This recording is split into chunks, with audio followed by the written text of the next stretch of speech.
The cameras flicker on. The familiar glow of the Lorraine set bathes the room in soft gold. The audience applauds as Lorraine Kelly, bright smile and calm poise, turns toward her guest. "Please welcome Prince Harry." Harry walks in, every step deliberate. He smiles politely, waves once to the crowd, then sits down across from Lorraine. For a moment, everything feels routine. Two professionals exchanging practiced courtesies. But beneath the politeness, there's tension you can almost feel. Lorraine's smile tightens ever so slightly. Harry's eyes dart toward the teleprompter, then back to her. They start with easy questions: his charity work, life in California, fatherhood. Harry answers smoothly, but his tone carries a faint edge. Lorraine nods, but her questions begin to sharpen.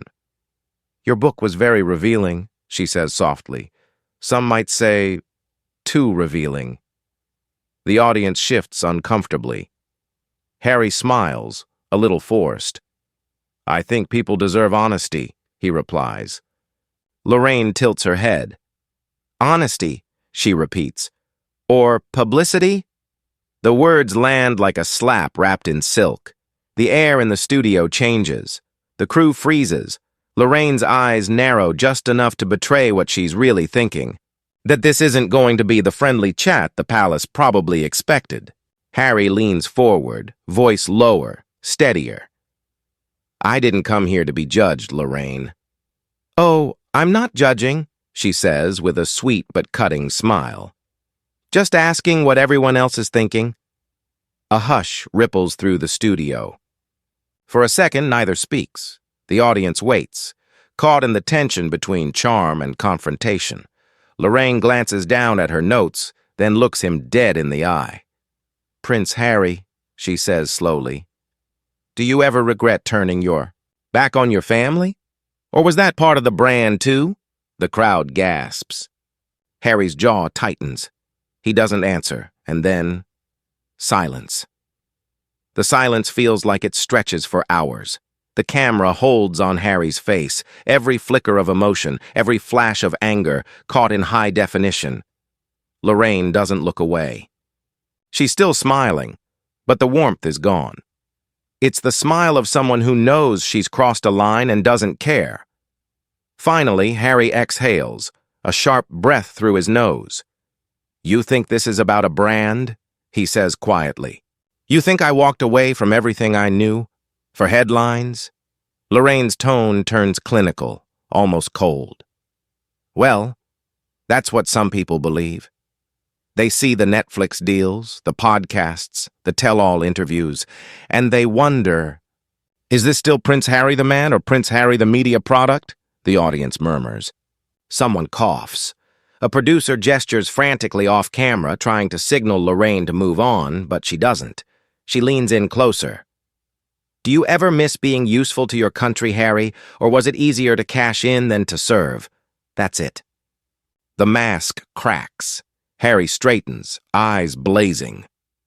"You have no idea what it's like to live under that microscope, to be trapped in a system that feeds on pain, then sells it as entertainment.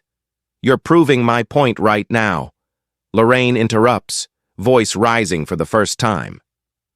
"Oh, please, Harry, you've had every privilege imaginable. Spare us the victim routine." Gasps erupt. The control room lights blink red as chaos ripples behind the cameras. Harry leans forward, his voice trembling but fierce. "You talk about privilege. Try living one day where your mother's death is your country's favorite headline." Lorraine's face freezes. The crowd falls silent again. Then, without warning, Lorraine pushes back her chair and stands. Every eye in the studio locks on her. What is she about to do? Lorraine's chair screeches against the floor as she rises, the sound slicing through the stunned silence. Harry looks up at her, incredulous. The cameras are still rolling. No one dares cut the feed. The control room is shouting in everyone's earpieces, but Lorraine ignores it. "Do you know what?" she says, voice trembling but sharp. "I've interviewed politicians, survivors, soldiers, people who've faced real battles. And yet here you are, A prince playing the victim again. Harry's expression hardens. He stands now too, his voice steady but low, the tone of someone who's been waiting for this confrontation. You call this playing the victim? You sit there every morning selling empathy, Lorraine, until it's someone you don't like. Then it's mockery. The audience can't tell if they should clap or hold their breath. Lorraine takes a step forward. You profit off your pain, she snaps. Off your family's pain. You've turned tragedy into a business model. Harry's reply cuts through the noise. And what do you call this interview? Compassion journalism, or just another chance to humiliate someone for ratings? The crew is frozen. The producer mouths, cut to commercial, but no one moves. The tension is electric, raw. Lorraine's hands shake slightly, but she refuses to back down. You wanted freedom, Harry, she says, her voice cracking with emotion. Now face what freedom looks like, people questioning your truth. Harry steps closer, his tone dark, eyes burning. Freedom, he repeats, is finally being able to say no, even to people like you. The air feels heavy, almost unbearable. Lorraine's lips part. She points toward the edge of the set. Then maybe, she says, her voice trembling, you should exercise that freedom and leave my show. The audience gasps. Harry doesn't move. Not yet, and the cameras keep rolling. For a heartbeat, no one moves. The sound of Lorraine's words hangs in the air like smoke. Leave my show. You can feel every eye in the studio locked on Harry.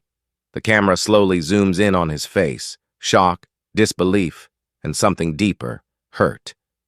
Lorraine stands tall, arms folded, pretending she hasn't just detonated her own broadcast. We invited you here for a conversation, she says tightly. Not a confrontation. Harry lets out a bitter laugh. A conversation, he says. You ambushed me the moment I sat down. His voice rises, emotion cracking through the calm. You don't want truth. You want drama. Congratulations, you got it. Lorraine's lips press into a thin line. The control room is panicking, producers waving, stage managers whispering, but she refuses to break eye contact. Then go, she says again, louder this time. You're free to leave. For a long second, Harry doesn't move. His chest rises and falls, the air thick with tension.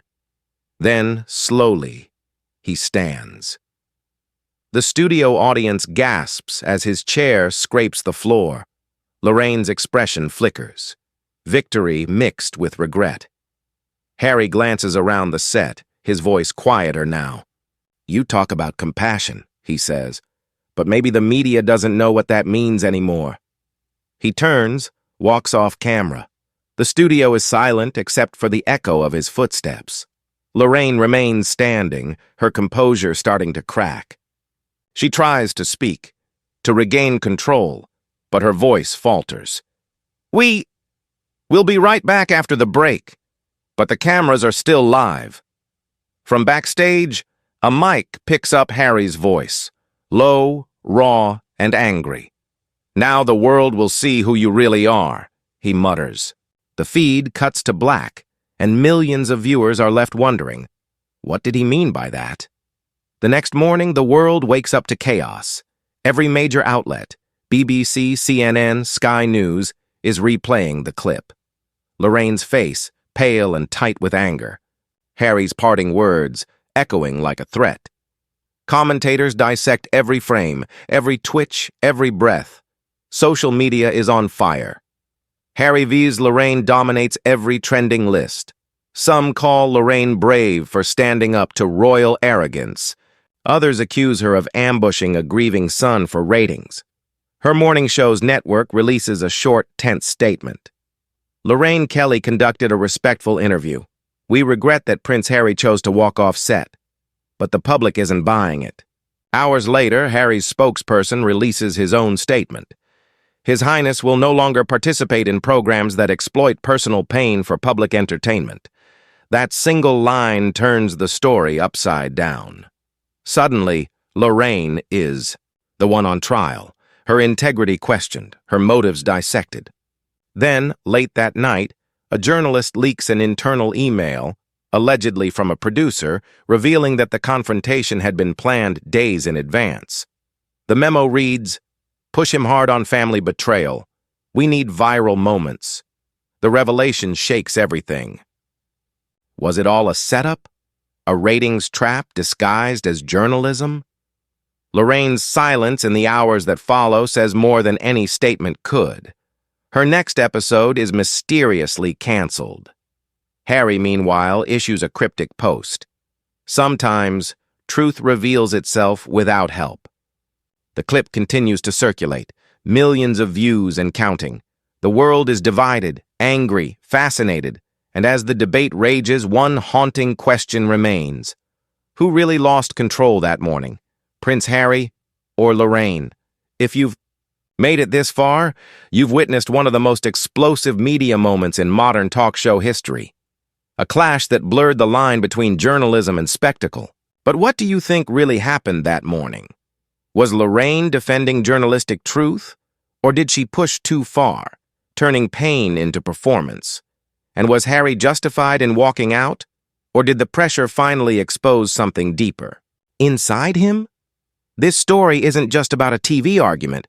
It's about power, the media, and the price of truth in a world where every emotion is recorded, replayed, and judged by millions. We want to hear your voice. Drop your thoughts in the comments.